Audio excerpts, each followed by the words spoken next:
Today we're going to be talking about thinning your seedlings. As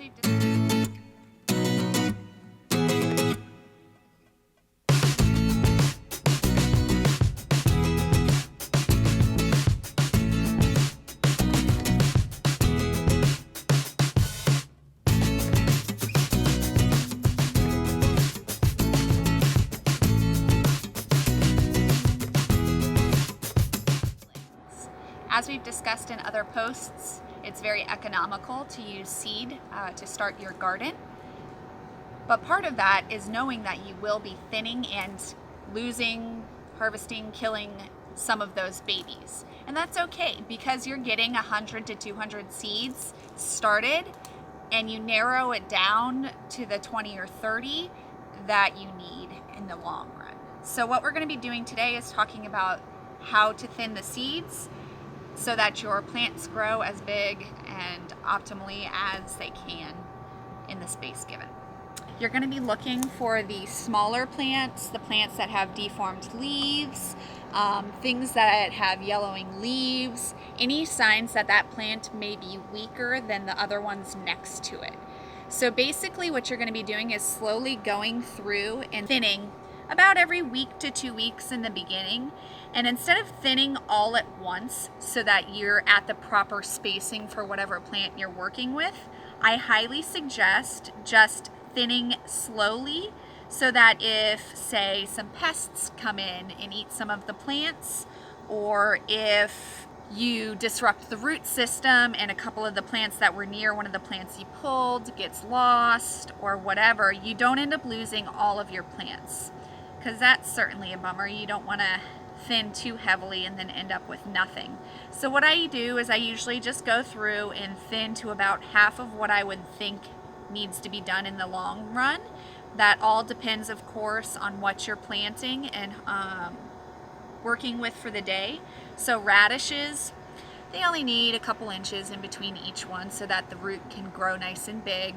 But of course, if you're planting something like kale, they're going to need at least 6 inches depending on your planting method in between each plant. So it just depends on what you're working with as to how far you thin. But you can see whenever there's these tight clusters, if you were to leave it and let the plant fend for itself, you're going to have much lower production and you're going to have plants that don't grow as big or healthy as strong. They're also not going to have as much nutrients because the nutrients that are in the soil are going to have to be shared between 5 to 10 plants instead of just one. So it is a really important step that a lot of people will skip because they don't want to kill their babies that they've grown this far. But it's something you just kind of have to do, and it's part of gardening. Now, one of the fun facts that I always like to remind my clients of is that even though you're harvesting these, it doesn't have to go to waste. Microgreens are awesome to eat. They're very, very flavorful and they're often more nutrient dense than their adult counterparts. So I save all of my thinning seedlings and I throw them in my salad or smoothie. I put them on top of different meals that I'm making, and they're a really flavorful, nutritious addition to your food.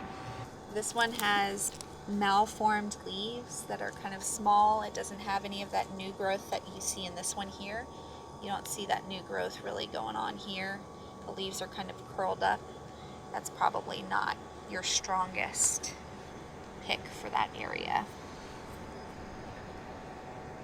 This one here, all of these were planted at the same time. You can clearly see that this one is just now germinating well behind the rest of them. So that one would be one to pull since it didn't germinate as quickly as some of the others.